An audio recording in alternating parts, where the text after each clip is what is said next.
永正16年，日本戰國代表一個時代的武將北條早雲去世，接任的2代目北條氏綱鞏固了早雲治理的伊豆和相模2個領土，並且向武藏國擴張勢力。到大永4年，他攻擊位於江戶城的上谷上杉昭興，後者敗走和越城。於是北條氏綱就在剛剛佔領的江戶城中設立了2名城代，富永神四郎正直和遠山四郎左衛門直景。當時的江戶城是連通江戶川和江戶灣的口岸，可以說是一個專門作為水軍祭典的城。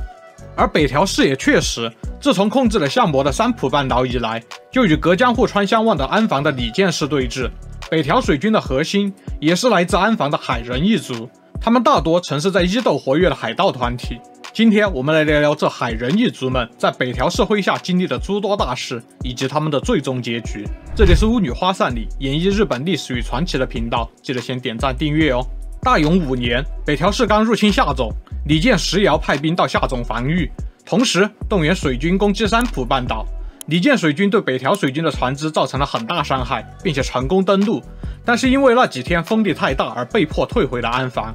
次年，里見水軍重新整備了幾十艘軍艦，載着安房和上總的士兵進攻三浦半島的三崎，再次大破北條水軍。在三崎海戰中獲勝的里見水軍於是一路追擊北條軍，直到鐮倉登陸。攻入鐮倉之後，里見軍大量破壞寺廟，甚至在極其重要的源氏守護神社鶴岡八幡宮中縱火。坐鎮小田原城的北條氏繼承人北條氏康派陸軍支援鐮倉，但是援軍抵達之前，里見軍就已經撤退回了安房。天文10年，北條氏綱過世，一直受到北條氏綱壓力的關東管領三類上杉家、上谷上杉家、古河公方聯合起來，於天文15年進攻北條綱城守護的和越城，聯軍8萬人對抗北條軍1萬人。然而戰鬥的結果是北條方的壓倒性勝利，上谷上杉家的家主當場戰死，三類上杉家也損失了數名家老重臣。古河公方則是被從城中衝出的綱城衝擊，造成了極大的兵力損失。此戰便是和越夜戰，被稱為日本戰國3大奇襲之一。此戰使得北條氏在關東有了穩固的地位。正好金川氏一代雄主金川義元打算和武田信玄結束對抗，在金川義元的勸說下，北條氏也解除了對武田氏的敵對態度，三方結成甲相郡三國同盟。沒有了後顧之憂的北條氏康便放手將進攻的目標放在了防總的對手里見義堯，以及積極向北關東擴張的長尾景虎，也就是上杉謙信的身上。而里見氏和長尾氏也因為共同的敵人結成了同盟。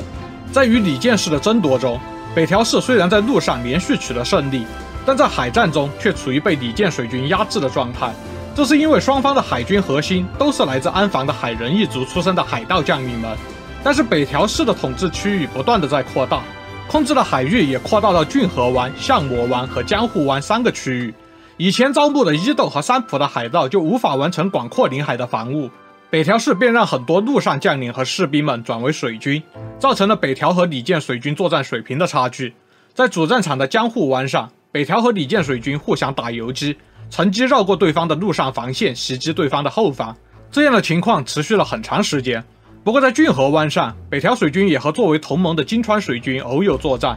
永祿11年，武田信玄進軍駿河，驅逐了金川氏真，得到了自己一直夢寐以求的出海口，同時也吸收了金川水軍，組建起了武田水軍。信玄在進入駿河之前就已經考慮了水軍成立之後的目標。駿河被佔領之後，他將組織武田水軍的任務交給了金川水軍中的船隊大將岡部忠兵衛。忠兵衛親自前往伊勢，招攬了小兵景龍、向井一兵衛等伊勢水軍中的精英，還成功策反了北條水軍的船隊大將兼宫武兵衛和造久成兄弟，倒戈武田水軍。元龜元年，武田軍入侵伊豆，武田水軍在海上提供支援。此戰之後，武田和北條就經常在駿河灣上發生海戰。元龜2年，北條氏康去世，武田和北條又順勢達成和解。元龜4年4月，自知死期已至的武田信玄趁着還有力氣，全力西進上洛，結果加速了他的死期，在山河野田之戰中身中流矢，返回甲斐的路上去世。武田勝賴接管家業。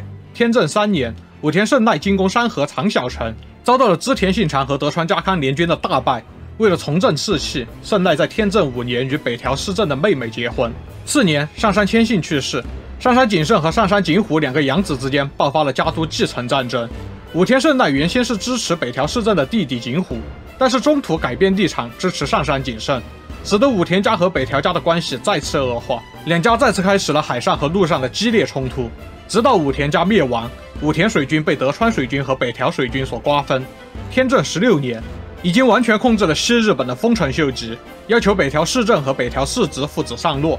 然而北條父子卻一度公然拒絕，說自早雲公以來，5代治理關東的北條家無法向秀吉這樣的新興勢力低頭。如果你想要關東的土地，那就用你的力量來取吧。天正17年11月20日，秀吉發布了對北條氏的5條宣戰布告，向全國的大名發出動員令。秀吉率領的全國軍隊人數達到了前所未有的22萬人。相比之下，北條方只能將軍隊分配到各地的支城，主力留在小田原城中籠城防禦。而在海上，北條水軍沿着伊豆沿岸，分別在獅子濱城、長濱城、安良里城、田子城、下田城組織了水軍陣地，準備以游擊的方式騷擾秀吉軍。不過，剛進行過修繕的沿海大城丸山城卻沒有被安排水軍任務。此時，北條水軍自認為在駿河灣內有絕對的優勢，他們的主力是在駿河灣海戰中大敗了武田水軍的五十町廬安宅船。然而，豐臣秀吉軍中有自謀的海盜大名酒鬼加隆、村上海盜一門的大名來島通總，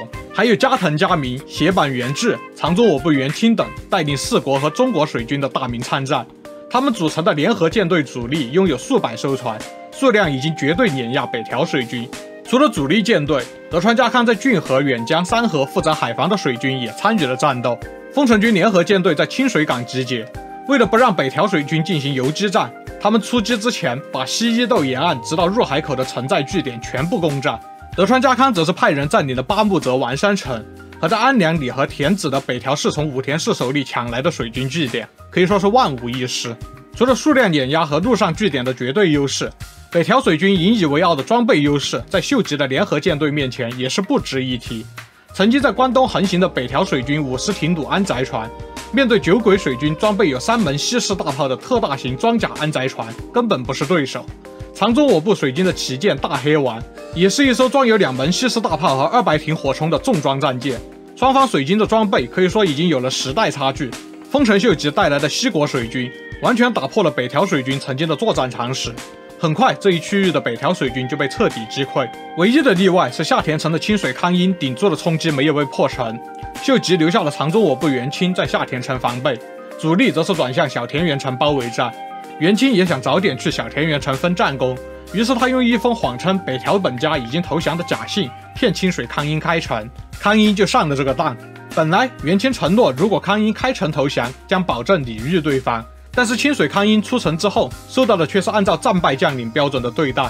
無論如何，下田城落成，標誌着北條水軍全軍覆沒，也標誌着在駿河灣和相模灣橫行100年的伊豆海賊集團徹底覆滅。之後，舊伊豆水軍的一部分成為了德川家康的部下，加入德川水軍。但是大部分人依然留在伊豆的土地上，儘管他們失去了作為海賊水軍活躍的舞台，但是他們並沒有喪失作為海人一族與生俱來的冒險精神。信濃的大名小笠原真奈接受了家康的命令，出海進行南海探索，依然是伊豆水軍的後代作為航行顧問，帶領他們發現了小笠原群島。海人一族出色的造船技術在江戶時代也一直被傳承。幕末的安政元年，俄羅斯外交官普查金所乘坐的迪安納號在地震中損毀，西伊豆戶田的船匠們接幕府命令，成功仿造出西式帆船赫達號贈送給普查金，依然擁有遠洋航行能力。都看到這兒了，別忘了點讚關注，我們下期再見。